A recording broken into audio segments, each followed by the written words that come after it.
اس لیے بہت سے لوگ تقریر کے ذریعے اپنی توجہ آگے بڑھاتے ہیں، اور بعض نظر اور نگاہ سے۔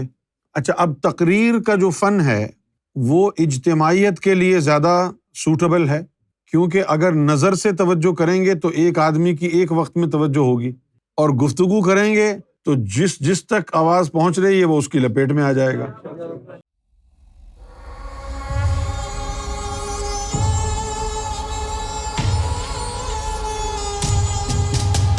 تو ہر زبردست اور طاقتور جو ہوتا ہے شخص، وہ اپنی توجہ سے کمزور شخص کو اپنی توجہ سے متاثر اور مغلوب کر لیتا ہے۔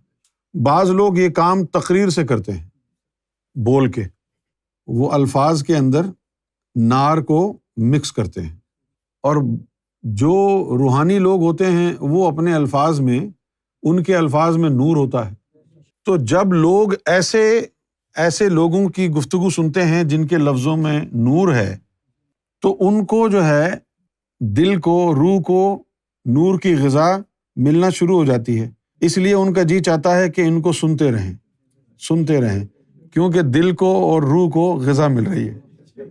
اب اگر آپ ان سے پوچھیں کہ بھئی آپ سنتے بہت ہیں، ان کو سمجھ میں کچھ آتا ہے؟ کہتے ہیں جی سمجھ میں تو کچھ بھی نہیں آتا، لیکن مزہ بہت آتا ہے۔ ہاں، مزہ کس کو آ رہا ہے؟ مزہ تو قلب و روح، اور قلب و روح کو مزہ کیوں آ رہا ہے؟ بھئی اس کے لفظوں میں نور ہے نا۔ اچھا، پھر ایسے لوگ یہ سوچتے ہیں کہ یار ہم اس کی صحبت میں بیٹھتے ہیں، اس کی باتیں سنتے ہیں تو مزہ آتا ہے، قرآن مجید پڑھتے ہیں تو بالکل مزہ نہیں آتا، نعت شریف سنیں تو کوئی مزہ نہیں۔ تو یہ کیا بات ہوئی؟ بھئی ایک انسان کے کلام میں اتنی طاقت ہے کہ تم کو مزہ آ رہا ہے، اور اللہ کے کلام میں تمہیں مزہ ہی نہیں آتا۔ اس کی وجہ یہ ہے نا کہ اللہ کے کلام سے نور بنانا پڑتا ہے نا۔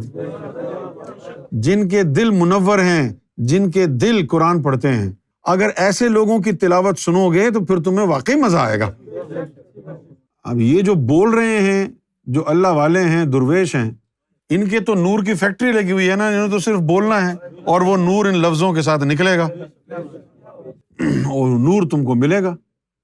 اس لیے بہت سے لوگ تقریر کے ذریعے اپنی توجہ آگے بڑھاتے ہیں، اور بعض نظر اور نگاہ سے۔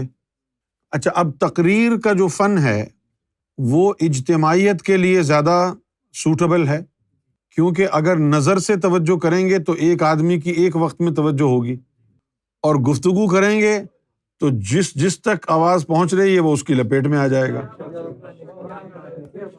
اگر تقریر کے ذریعے ہوگی، لپیٹ میں آ جائے گا۔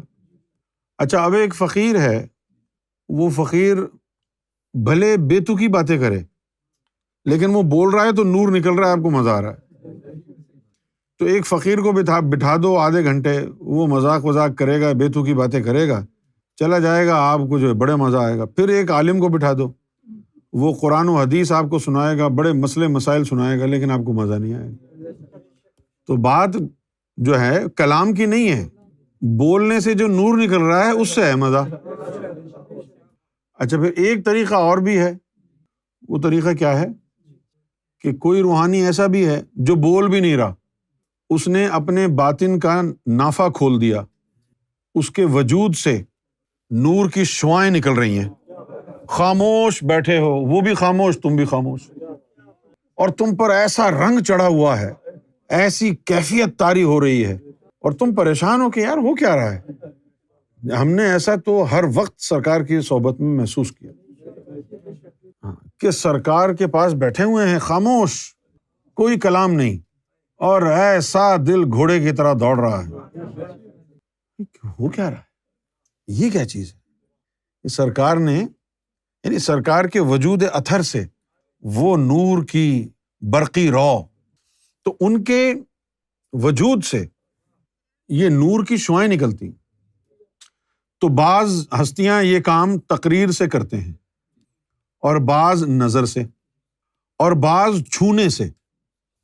اچھا، تو اب یہ جو ہے توجہ تقریر کے ذریعے، نظر کے ذریعے، چھونے کے ذریعے، ہاتھ لگانے کے ذریعے، اور ایک طریقہ اور ہے، سانس سے سانس ملانے کے ذریعے بھی نور دیا جاتا ہے۔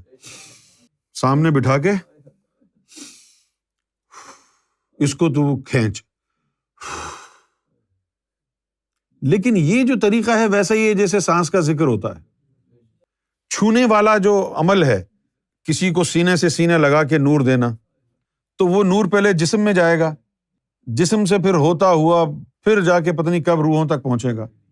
جو سب سے زیادہ جو یعنی تیز طریقہ ہے، تیز رفتار طریقہ، وہ ہے توجہ کا. آنکھیں بند کر کے نظر کے ذریعے دینا. یہ توجہ اور نور چھو کر بھی دیا جا سکتا ہے، سینے سے سینے لگایا پھر بھی دیا جا سکتا ہے، لیکن اس کے لیے وجود کا پاک ہونا ضروری ہے نا. اور اگر اس کا وجود پاک ہی نہیں ہوا تو وہ جو نور گھسا تیرے جسم میں وہ خون میں اٹک گیا جا کے کہیں، روحوں تک تو پہنچے گا نہیں نا.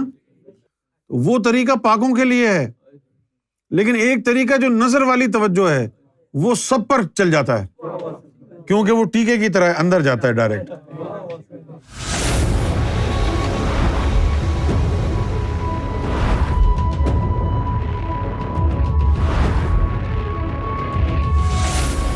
Amra TV, the place to connect with God.